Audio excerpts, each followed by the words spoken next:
Por gentileza, os irmãos, abrirem a palavra de Deus em 2 Pedro, capítulo 1, nós vamos ler do verso 3 ao verso de número 11.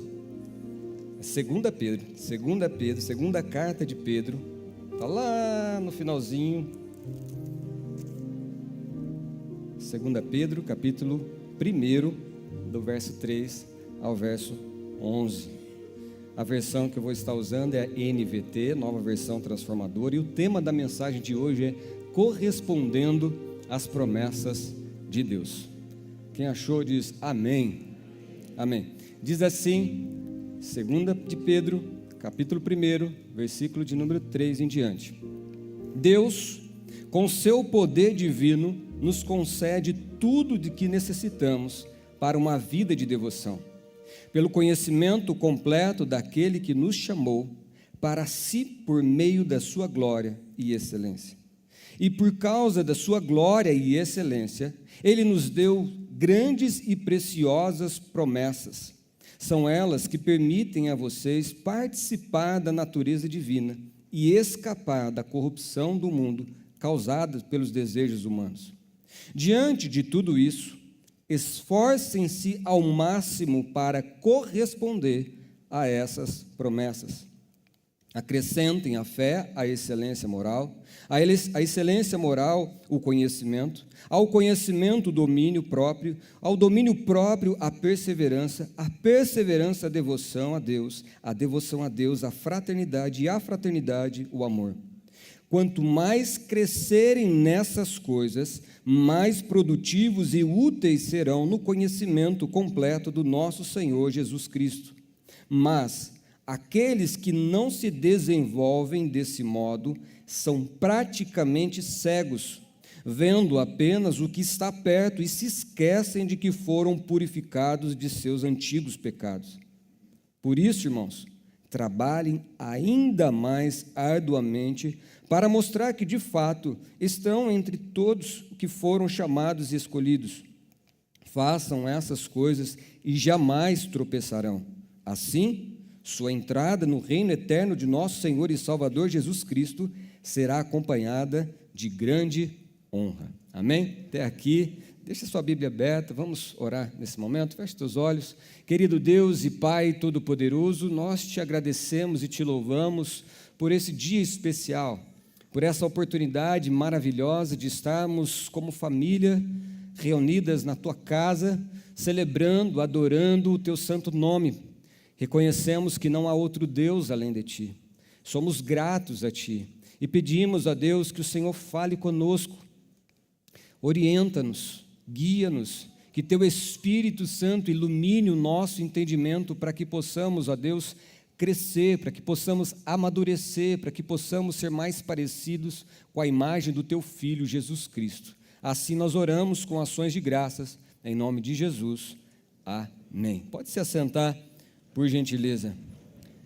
Glória a Deus. Queridos, eu tenho compartilhado com algumas pessoas próximas uma percepção minha, uma percepção pessoal, talvez não seja a sua.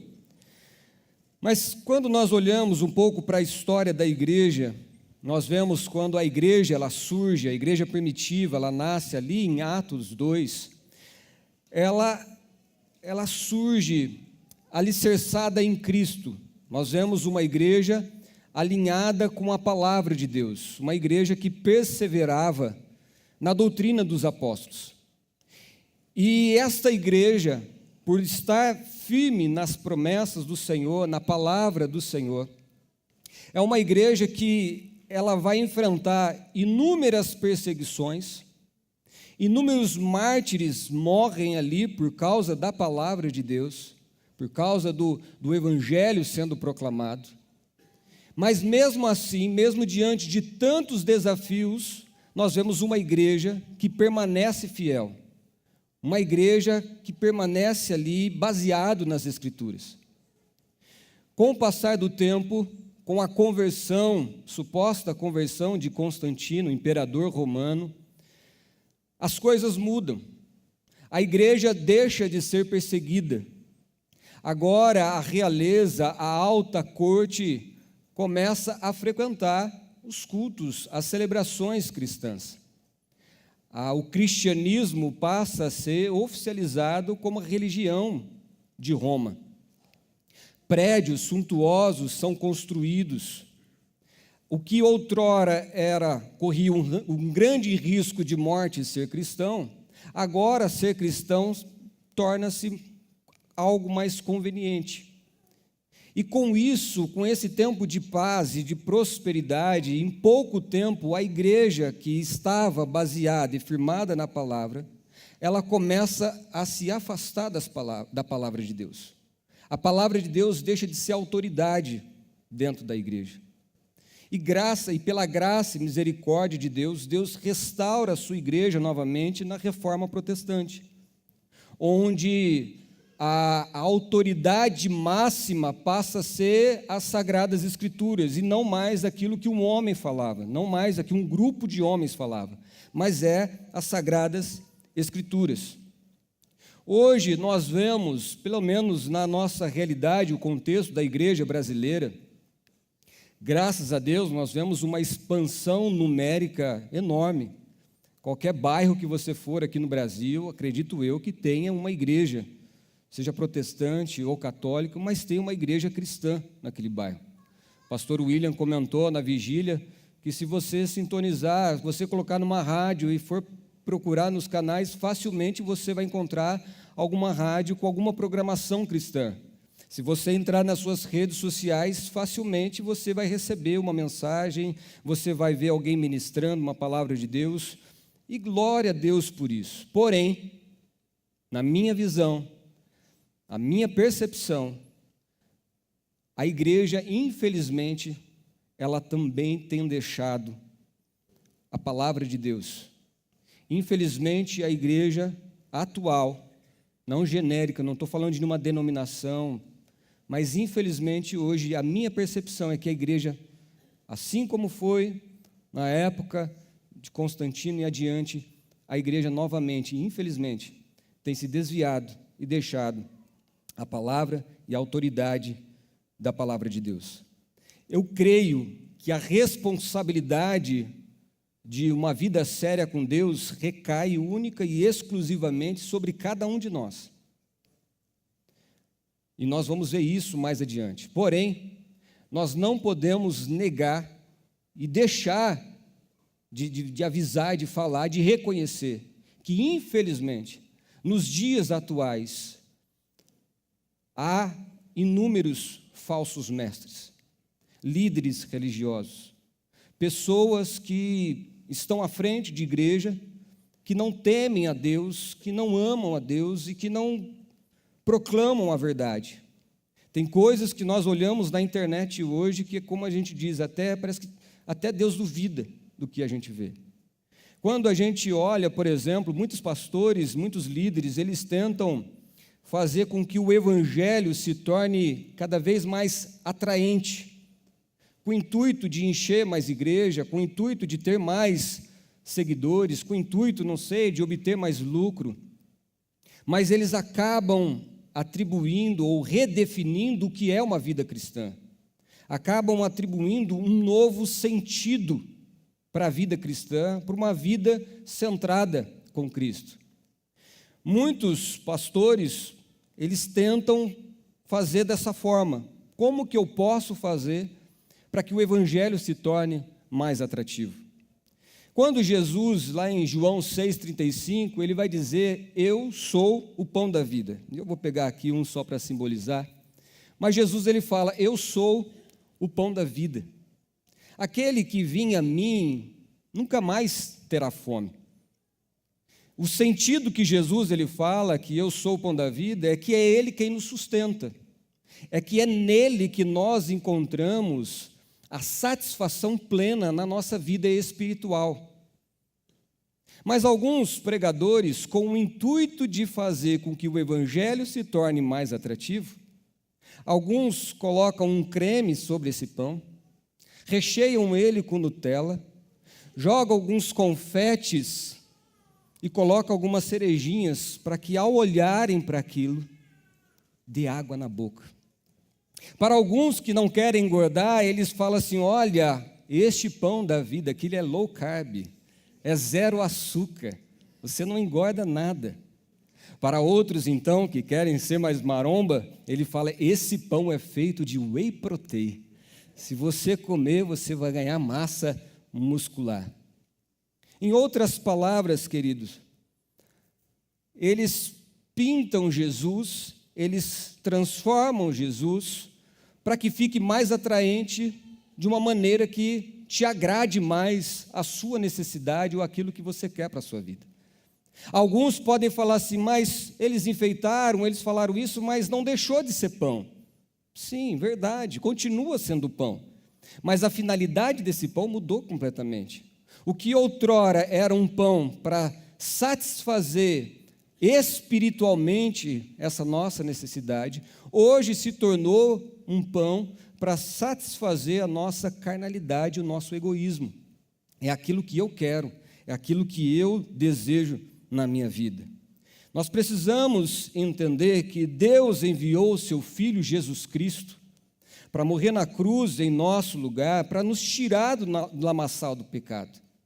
Cristo, ele veio aqui nessa terra, ele morreu para nos purificar, para nos santificar, para nos reconciliar com Deus. Ele nos deu uma vida nova, para vivermos de uma nova maneira, não voltada mais para nós mesmos, mas voltadas para Deus.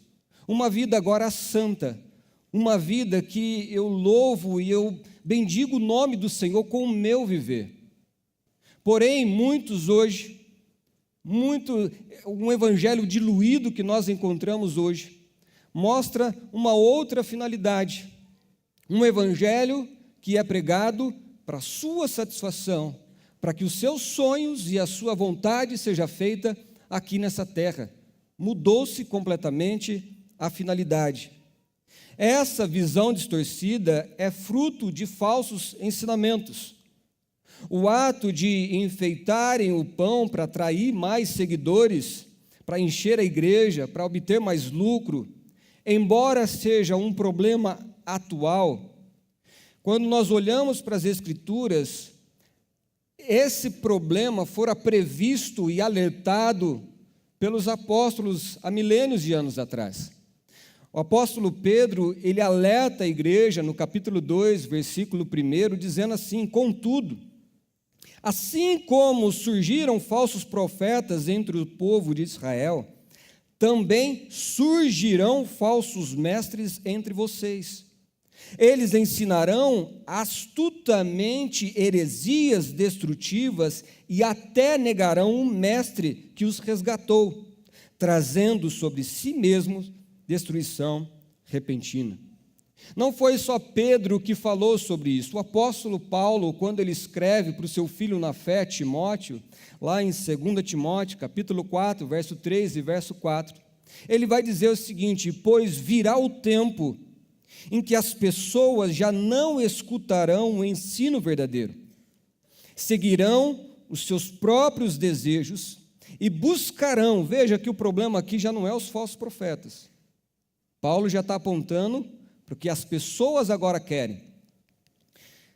E buscarão mestres que lhe digam apenas aquilo que agrada os seus ouvidos. Rejeitarão a verdade e correrão atrás de mitos. Vejam, irmãos, que tanto a profecia de Pedro como a de Paulo estão se cumprindo. Essas profecias estão descrevendo o que nós estamos vivendo nos dias atuais. Isso já está acontecendo.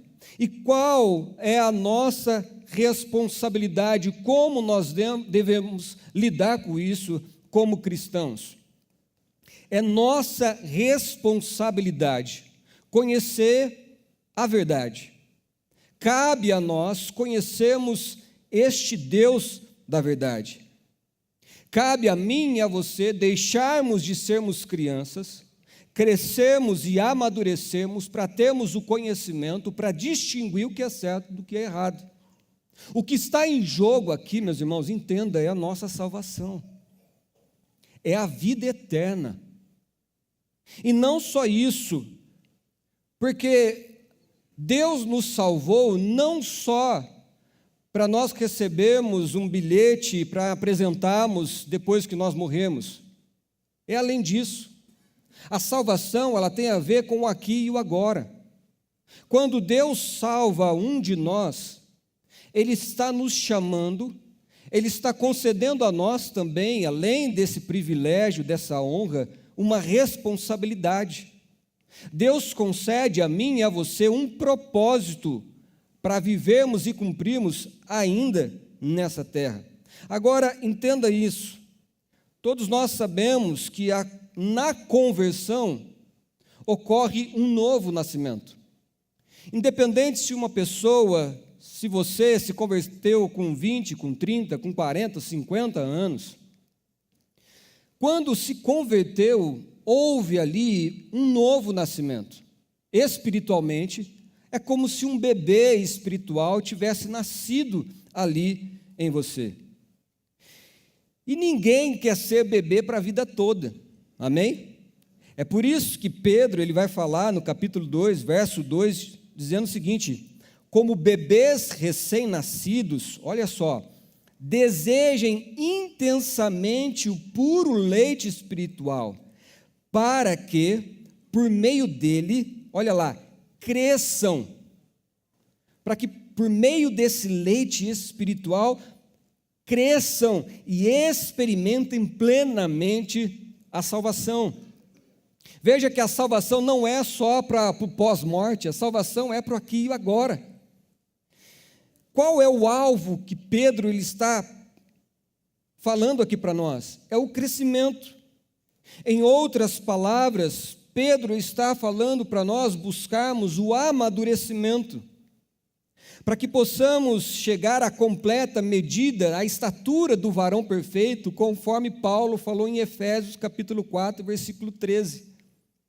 Para que possamos amadurecer. No verso 14, Paulo ele fala que ao amadurecermos, ele vai dizer o seguinte: então, não seremos mais imaturos como crianças, nem levados de um lado para o outro, empurrado por qualquer vento de novos ensinamentos. E também não seremos influenciados quando nos tentarem enganar com mentiras astutas. Permita-me fazer uma pergunta: qual pai ou qual mãe, em sã consciência, não deseja que o seu filho cresça, que seu filho desenvolva, ou que o seu filho amadureça? Todos nós desejamos isso para os nossos filhos, amém? E nós fazemos de tudo possível para prover os recursos para que os nossos filhos se desenvolvam, não só de forma física, mas de maneira intelectual, de maneira moral, de maneira emocional. Tudo que cabe a nós provemos para os nossos filhos. E quando eu falo isso, queridos, com Deus não é diferente. O nosso Deus, o nosso Pai Celestial, Ele também deseja que eu e você possamos crescer, amadurecer, avançarmos, desenvolvermos, e Ele provê tudo o que a gente precisa. Veja comigo, na carta que nós lemos inicialmente, capítulo 1, versículo 3, que ele vai dizer o seguinte: Deus, com seu poder divino, nos concede tudo de que necessitamos para uma vida de devoção, pelo conhecimento completo daquele que nos chamou para si, por meio da sua glória e excelência. Deus nos concede tudo que precisamos para crescer na fé, no conhecimento, na sabedoria, tudo Ele concede, Ele coloca à nossa disposição. Eu procurei fazer um paralelo entre nós, homens, seres humanos, como pais, fazendo um paralelo com Deus, sendo nosso Pai celestial, mas por mais que eu tente comparar, nós vamos ver que nós ficamos muito a desejar se comparado com Deus. Nós somos limitados em vários aspectos. Por mais que queiramos dar aos nossos filhos o melhor, nós não temos a capacidade. Nós queremos fazer o melhor para os nossos filhos, mas nós erramos, nós falhamos. Nós achamos que sabemos que estamos fazendo para os nossos filhos, mas sem querer, nós erramos com os nossos filhos. É possível que tenha pessoas aqui cujos pais foram super amorosos, presentes, carinhosos, mas por falta de recursos, não conseguiram conceder a você, no seu crescimento, uma dieta equilibrada, não conseguiu te dar um tratamento adequado que você precisava.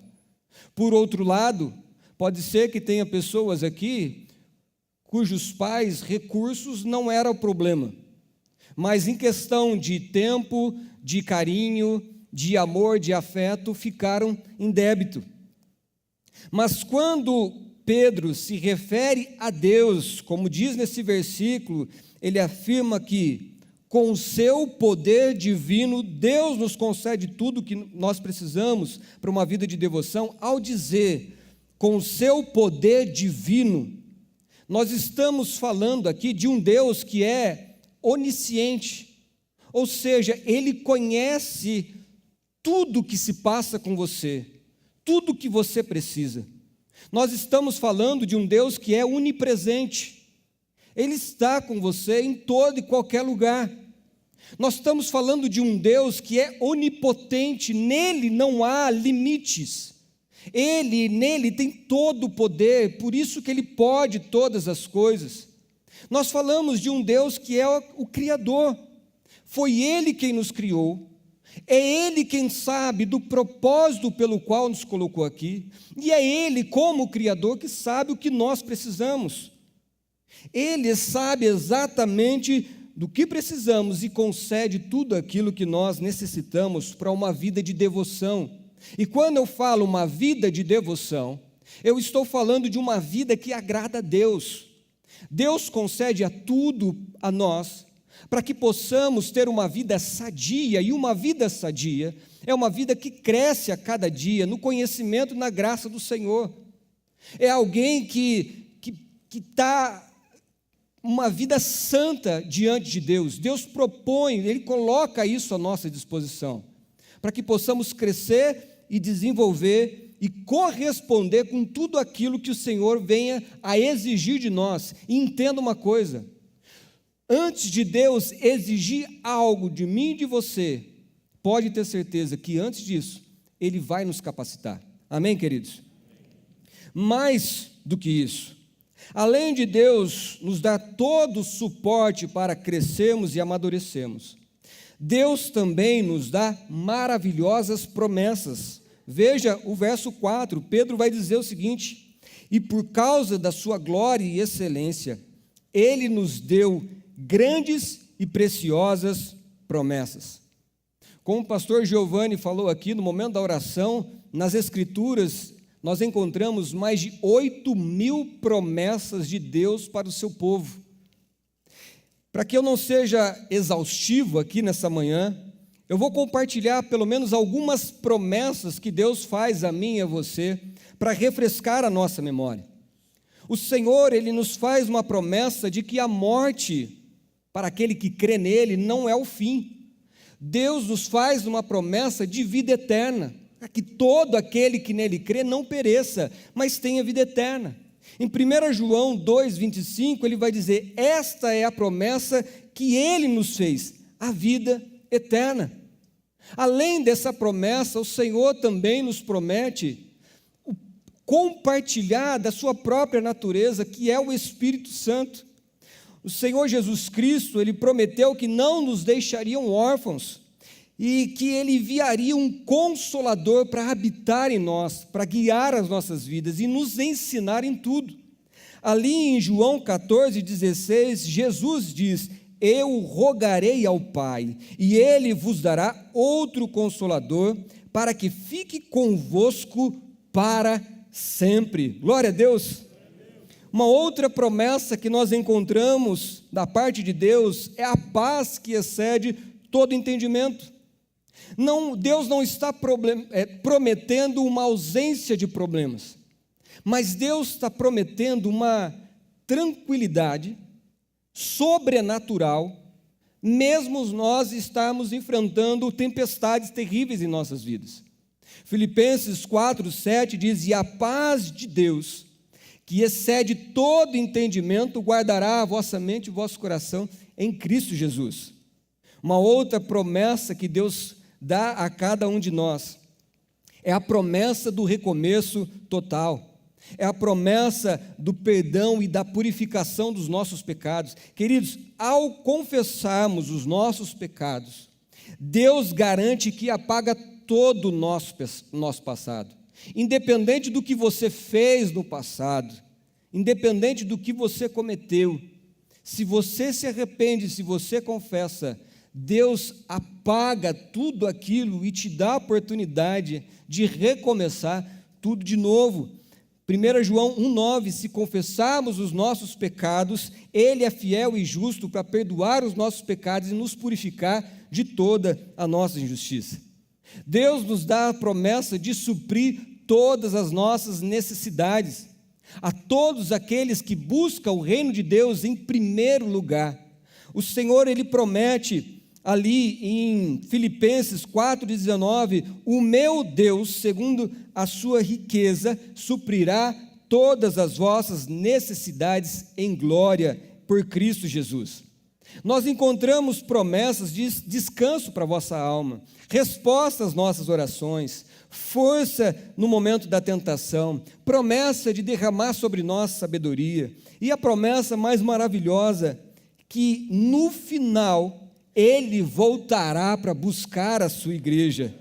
Glória a Deus. Ele diz em João 14,3, virei outra vez e vos levarei para mim mesmo, para que onde eu estiver, estejais vós também. Glória a Deus. Vejam, irmãos, estas são apenas algumas das grandes e preciosas promessas que o Senhor compartilha para cada um de nós. E eu não posso deixar de falar que esse que prometeu, ele não é homem para que minta, nem filho do homem para que se arrependa. Se ele prometeu, ele vai cumprir. Você recebe essas promessas? Você crê nessas promessas? Essas promessas foram feitas para mim e para você. Louvado seja Deus. Portanto, o que cabe a nós? Como nós iremos reagir diante dessas maravilhosas promessas que o Senhor nos faz?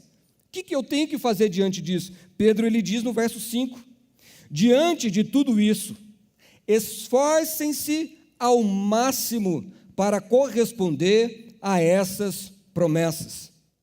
Notem, irmãos, que diante de tudo isso, cabe a mim e a você correspondermos a essas promessas, e não é de qualquer jeito. A palavra vai dizer para esforcem-se ao máximo. Nós não podemos ser passivos. Entenda uma coisa em nome de Jesus: o crescimento espiritual e a maturidade, ela não vem com um tempo. Não importa se você tem 10, 20, 30 anos de crente, isso não significa que você vai crescer na fé, na graça, no conhecimento. Isso não significa que você está sendo transformado à imagem de Jesus. Este amadurecimento, ele não brota do nada. E vou além. Este amadurecimento, ele não vem de uma oração que alguém fez por você. Não adianta nada eu orar, impor as minhas mãos para que você amadureça. Que esse amadurecimento não vai vir. Eu posso orar para que o Senhor desperte em você esse desejo, esse anseio de querer crescer e ser mais parecido com o Senhor Jesus. Essa atitude, ela é particular, ela cabe a cada um de nós. Fazemos a nossa parte e, como ele diz, nos esforçarmos ao máximo, darmos o nosso melhor para correspondermos com o que Deus já fez, com o que Deus está fazendo e com o que Deus irá fazer, como Ele fez através das promessas para mim e para você. Para Ele nos ajudar a termos um caminho para buscarmos esse amadurecimento, Pedro, ele faz uma lista de virtudes que nós precisamos buscar na nossa vida cotidiana. No verso 5 ao verso 7, por gentileza, 2 Pedro, verso 5 ao 7, ele vai dizer assim: diante de tudo isso, esforcem-se ao máximo para corresponder a essas promessas, Acrescentem à fé a excelência moral, o conhecimento, ao conhecimento o domínio próprio, ao domínio próprio a perseverança a devoção a Deus a fraternidade e a fraternidade o amor. Se alguém me perguntasse nessa manhã, pastor, o que eu preciso fazer para amadurecer e crescer na graça e no conhecimento do Senhor? Eu diria, baseado nessa palavra, pega essa lista que Pedro faz e busque essas virtudes. Quais são essas virtudes? A primeira dela, Pedro começa com a fé. A fé é o pontapé inicial em tudo. Sem fé é impossível agradarmos a Deus. O segundo ponto que Paulo ele cita é a excelência moral. O que é isso? É o esforço de fazermos tudo o que é certo.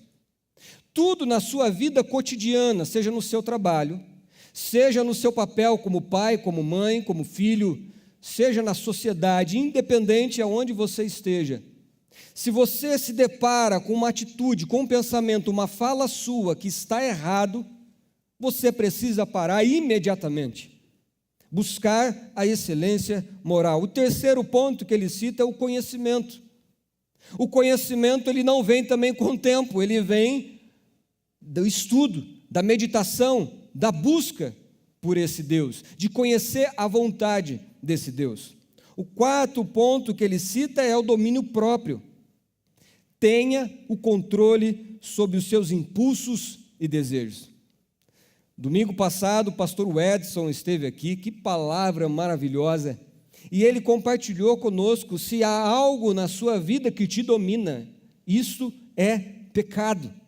Querido, se você não consegue controlar os seus impulsos, os seus desejos, isso está faltando domínio próprio. Domínio próprio é fruto do Espírito Santo que ele nos capacita a termos. Em quinto lugar, é perseverança. Perseverança é persistir, é aguentar firme, é ter constância. Nós não iremos crescer e amadurecer se buscarmos intensamente num dia e depois esquecermos nos outros dias. Essa busca não pode se dar somente aos domingos. Essa busca tem que ser todo dia, em todo tempo, buscar por mais desse Deus. Em sexto lugar, a devoção a Deus, que é o seu tempo de oração, de devoção, de estudo, da sua busca pessoal. Em sétimo lugar, ele aponta aqui a fraternidade.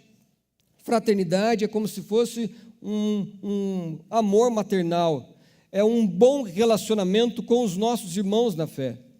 1 João 4:20 diz: se alguém afirma que ama a Deus, mas odeia o seu irmão, esse alguém é mentiroso.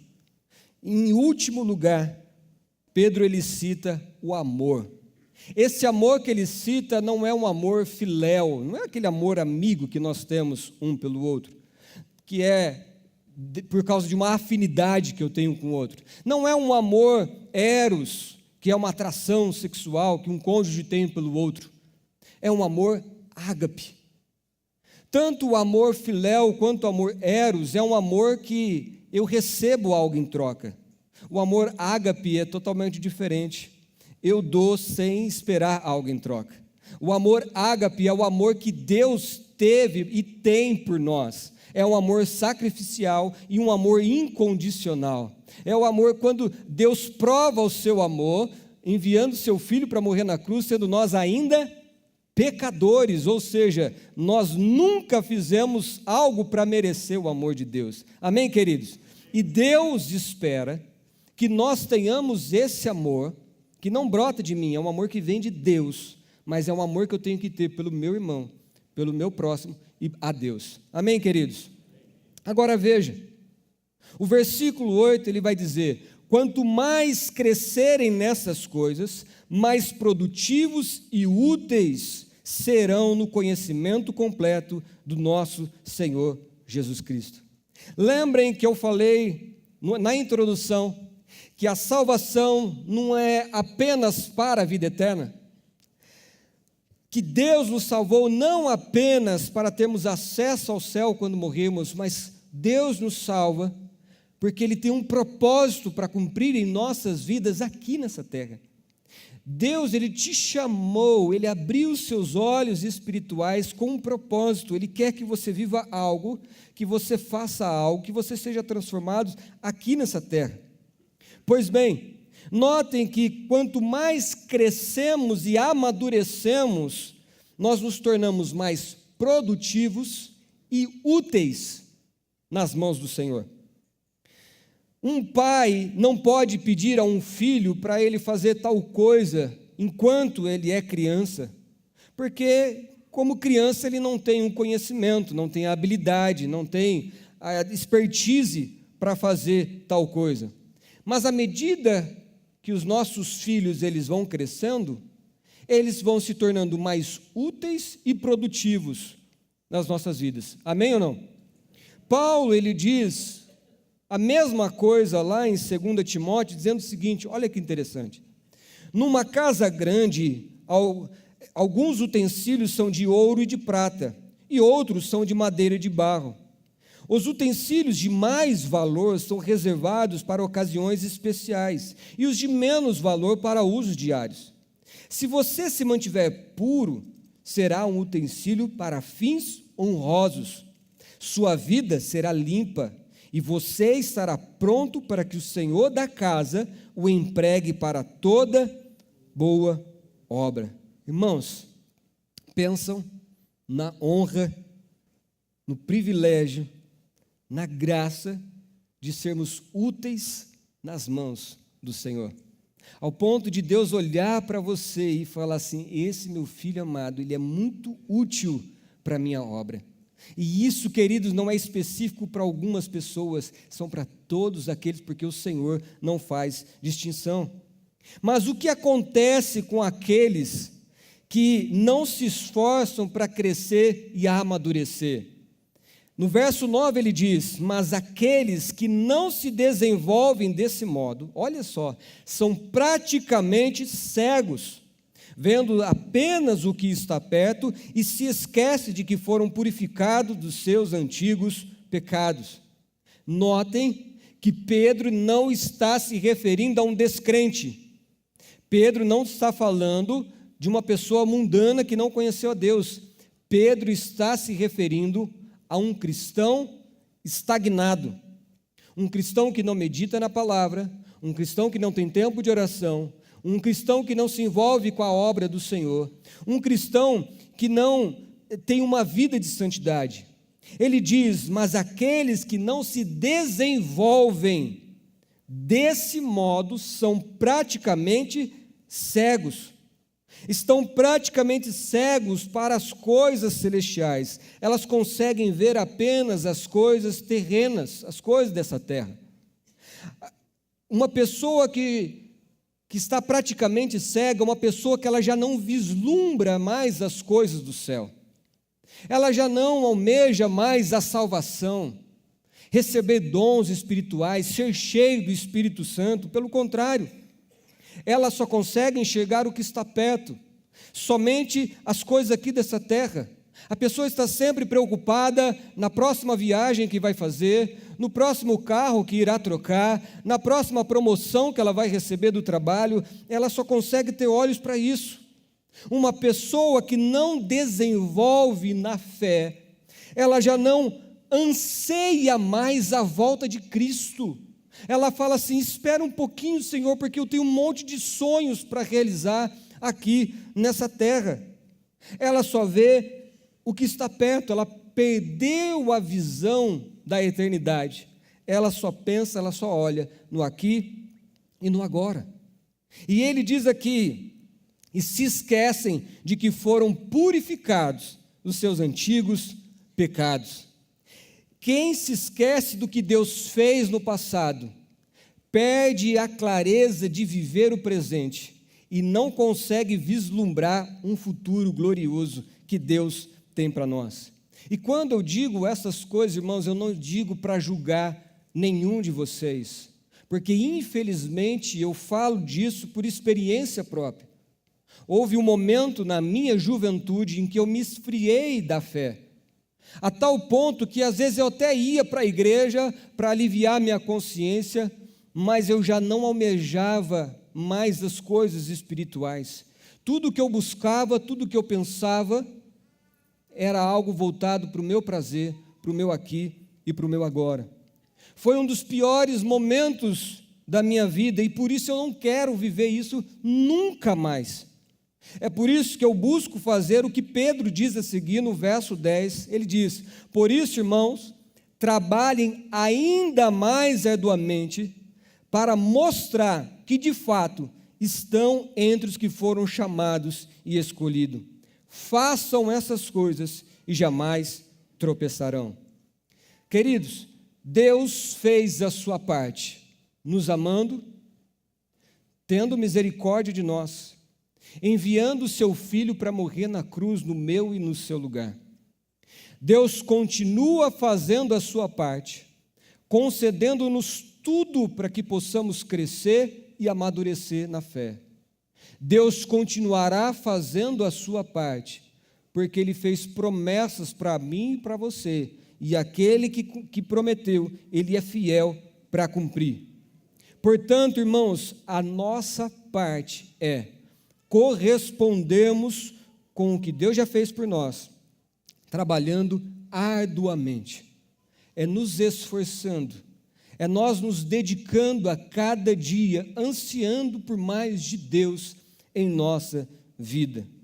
Ah, pastor, mas o Senhor conhece o meu coração. Sim, com certeza, se tem alguém que conhece o meu e o seu coração, é o Senhor. Mas entenda que as nossas atitudes, elas mostram se estamos vivendo de forma coerente com aquilo que nós dizemos crer.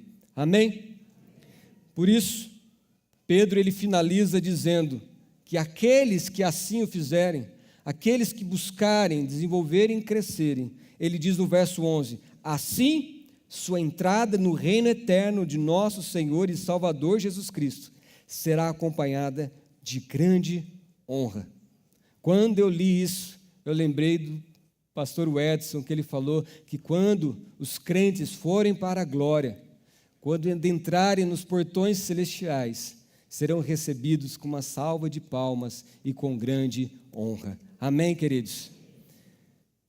Finalizo com essa frase. Eu enfatizei muito sobre o esforço que nós temos que fazer para crescermos, mas entenda isso em nome de Jesus. Nós não somos salvos pelo nosso esforço. Nós somos salvos pelo que Cristo fez na cruz por nós. E é por gratidão pelo que Cristo fez por nós e por obediência é que nós nos esforçamos para corresponder com as promessas que Ele nos deu. Amém? Feche teus olhos, abaixa tua cabeça, quero orar com você. Amado e querido Deus, Pai de amor e graça, nesta manhã nós fomos expostos à Tua palavra. Nós vimos que o Senhor nos ama e que o Senhor deseja o melhor para cada um de nós. O Senhor nos deu provas do seu amor, enviando e entregando o seu Filho para morrer na cruz, no meu e no seu lugar. O Senhor nos concedeu promessas maravilhosas para termos um futuro glorioso.